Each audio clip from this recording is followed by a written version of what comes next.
Hello everyone. आज मैं अपना पुराना विषय कहानी नेताजी का चश्मा, जो लेखक स्वयं प्रकाश जी के द्वारा लिखी गई है, के अतिरिक्त प्रश्न और उत्तरों पर चर्चा करूंगी। पहला प्रश्न है, लेखक द्वारा वर्णित कस्बे का वर्णन कीजिए। कस्बा बहुत बड़ा नहीं था। कस्बे में कुछ ही मकान पक्के थे। बाजार के नाम पर एक छोटा सा बाजार था। कस्बे में लड़के और लड़कियों का एक एक हाई स्कूल था, विद्यालय था। सीमेंट का छोटा सा कारखाना था। 2 ओपन एयर सिनेमा घर थे और एक नगर पालिका थी। दूसरा प्रश्न है, नगर पालिका ने नेताजी की मूर्ति चौराहे पर लगवाने की हड़बड़ाहट क्यों दिखाई? नगरपालिका अधिकारी के प्रशासनिक अधिकार के समय की कमी के कारण, यानी समय थोड़ा रह गया था, इसी बचे थोड़े समय में मूर्ति लगवाने के लिए उनकी हड़बड़ाहट का परिचय मिलता है, हड़बड़ाहट देखने को मिलती है। मूर्ति बनाने में समय अधिक लगता है तथा तब यानी उस समय प्रशासनिक अधिकारी का कार्यकाल भी समाप्त होने वाला था। यदि वह किसी कुशल मूर्तिकार को मूर्ति बनाने का जिम्मा सौंपता तो शायद वह उसको अनावरण न कर पाता। इसी हड़बड़ाहट के कारण, समय की कमी के कारण, उसने स्थानीय मूर्तिकार, मान लीजिए दिया हुआ है मास्टर मोतीलाल जी को, शीघ्र मूर्ति बनाने की शर्त पर मूर्ति बनाने का कार्य सौंप दिया होगा। नेक्स्ट क्वेश्चन, नगर पालिका की ऐसी क्या विवशता थी जिसका डर उन्हें सता रहा था? नगर पालिका के अधिकारी को प्रशासनिक अवधि समाप्त होने का भय सता रहा था।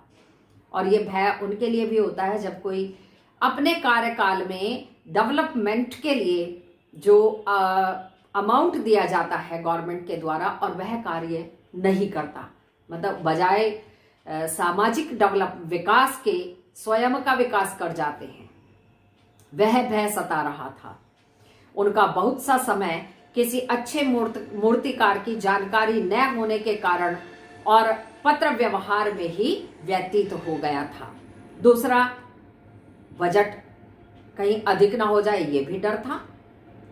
जितना उपलब्ध बजट था उससे ही कहीं अधिक अच्छी मूर्ति बनवाने का उनका अनुमान था कि हमें कम बजट में अधिक अच्छी मूर्ति बनवानी है। तो ये सब कारण थे जिसके कारण से उन्हें भय लग रहा था कि कार्यकाल पूरा ना हो जाए और यदि अच्छे मूर्तिकार से बनवाएंगे तो पैसा ज्यादा ना देना पड़ जाए, इसलिए उन्होंने स्थानीय कलाकार को ही यह कार्य सौंप दिया।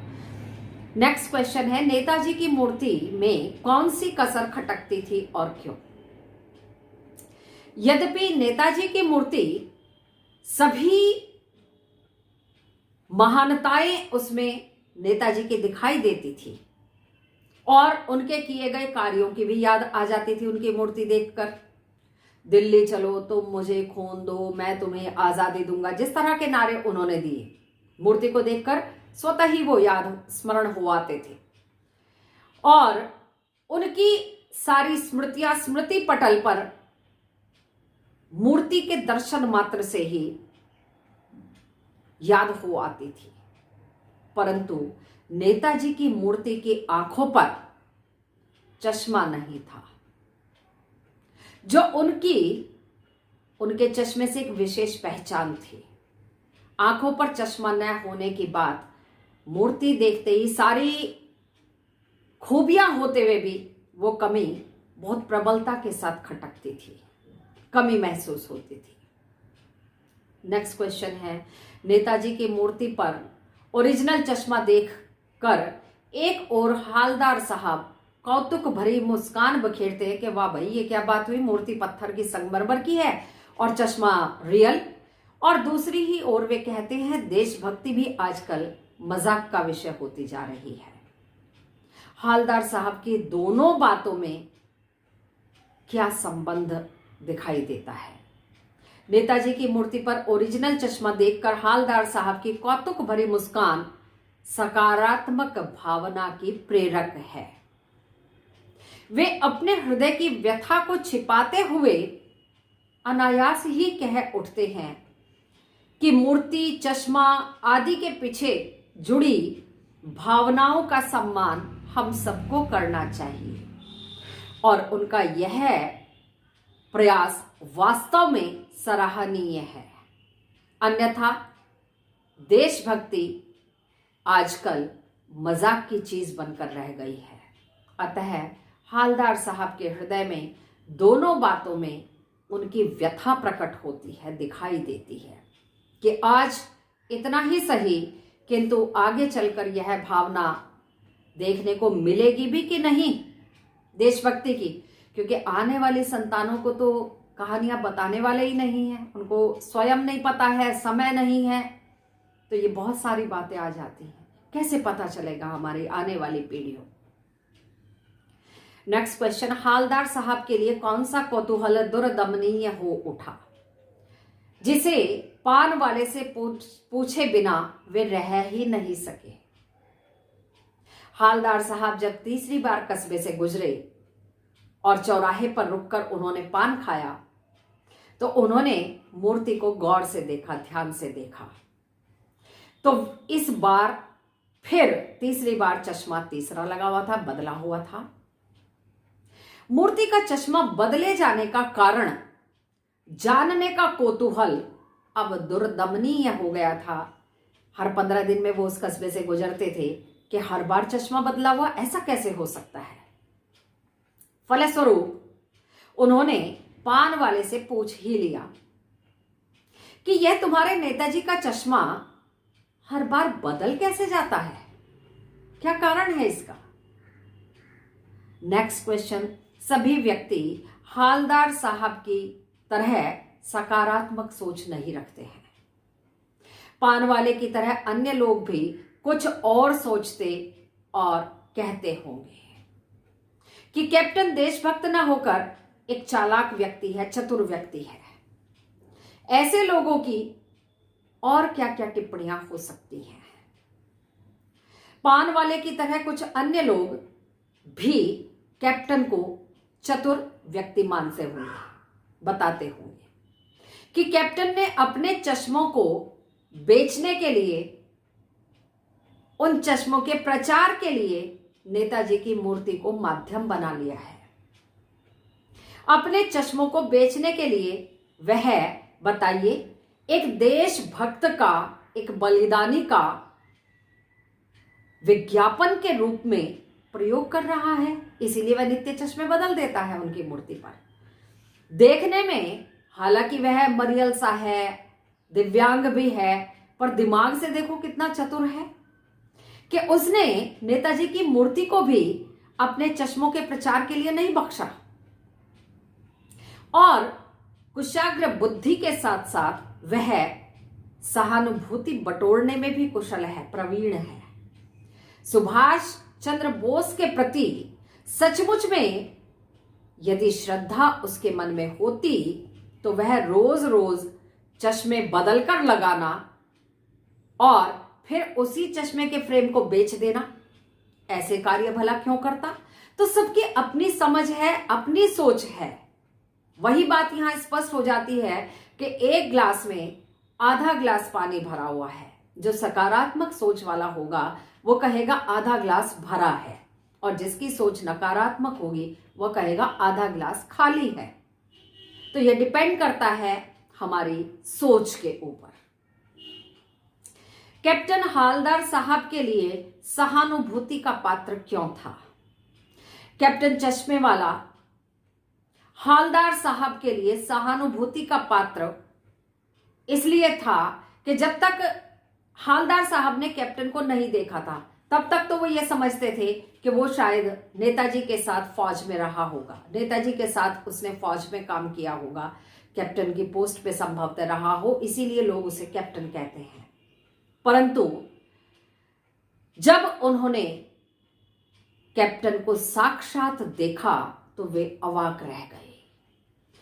वह कैसा मरियल सा और लंगड़ा व्यक्ति है, दिव्यांग व्यक्ति है, और अपना जीवन यापन करने के लिए कितना संघर्ष वह करता है,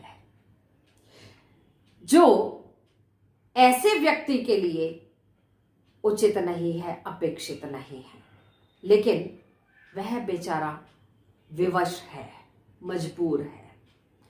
एक हाथ में संदूकची और दूसरे हाथ में चश्मे टंगे बांस को लेकर फेरी लगाकर वह अपने चश्मे बेचता है। और आज उसको देखकर हालदार साहब को इस बात का भी पता चला कि उस बेचारे की तो चश्मे की अपनी कोई दुकान भी नहीं है। नेक्स्ट क्वेश्चन आता है, पाठ के अनुसार हालदार साहब के चरित्र की समीक्षा कीजिए। हालदार साहब एक कोमल हृदय से हृदय व्यक्ति हैं, क्योंकि एक अनजान व्यक्ति अर्थात कैप्टन के प्रति उनके मन में सहानुभूति उमड़ पड़ती है। उनके हृदय में देशभक्तों के प्रति श्रद्धा और सम्मान का भाव है। इसी भावना के कारण वे नेताजी के प्रति श्रद्धा और कैप्टन के प्रति सहानुभूति का भाव रखते हैं। वे भावुक व्यक्ति हैं। नेताजी की मूर्ति पर सरकंडे से बना हुए चश्मे को लगा देखकर वे भावुक हो उठते हैं। किसी देशभक्त का मजाक उड़ाया जाना उन्हें अच्छा नहीं लगता। कैप्टन के प्रति पान वाले की अभद्र टिप्पणी भी उन्हें अच्छी नहीं लगी है, अच्छी नहीं लगती। वे दूसरों की भावनाओं को समझते भी हैं और उनका सम्मान भी करते हैं। इस प्रकार हम कह सकते हैं कि हालदार साहब सकारात्मक सोच के एक प्रशंसा योग्य व्यक्ति हैं। नेक्स्ट क्वेश्चन आता है, पान वाला एक हंसोड़ स्वभाव का व्यक्ति है, परंतु उसके हृदय में संवेदना भी है। इस कथन को स्पष्ट कीजिए। पान वाला हंसोड़ है यानी हंसमुख व्यक्ति है। यह बात कहने से पहले, वह कोई भी बात कहने से पहले हंसता है, वातावरण को हंसमुख खुशहाल बनाने का प्रयास करता है, और इस प्रकार वह एक खुश मिजाज व्यक्ति है। खुश मिजाज होते हुए भी उसके हृदय में संवेदनाएं हैं, क्योंकि कैप्टन के प्रति कठोर टिप्पणी करने वाला पान वाला व्यक्ति जब कैप्टन की मृत्यु पर रो पड़ता है, उसका हृदय कराह उठता है, और हालदार साहब के पूछने पर वह उन्हें नम आंखों से बड़े भारी मन से बताता है कि साहब कैप्टन अब नहीं रहा, वह मर गया।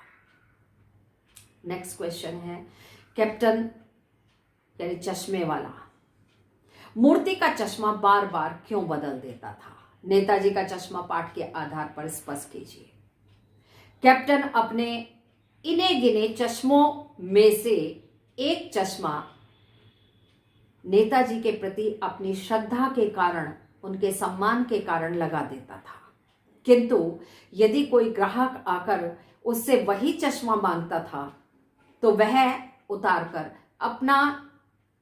वह चश्मा उस ग्राहक को दे देता था, और बदले में मूर्ति पर वह कोई दूसरा चश्मा लगा देता था।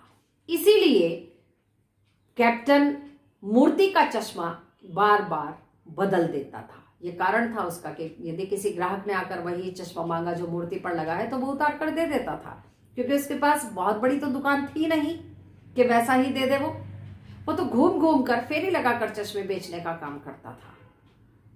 नेक्स्ट क्वेश्चन, नेताजी का चश्मा पाठ द्वारा लेखक क्या संदेश देना चाहता है? आजकल जब लोगों में देश प्रेम और देशभक्ति की भावना घटती जा रही है, मैं समाप्त तो होती नहीं कहूंगी, घटती जा रही है, कम होती जा रही है, ऐसे में नेताजी का चश्मा नामक पाठ आने वाली पीढ़ियों में देश प्रेम और देशभक्ति की भावना का विकास करता है, उनमें देश प्रेम की भावना को संजोता है, संजोने का काम करता है।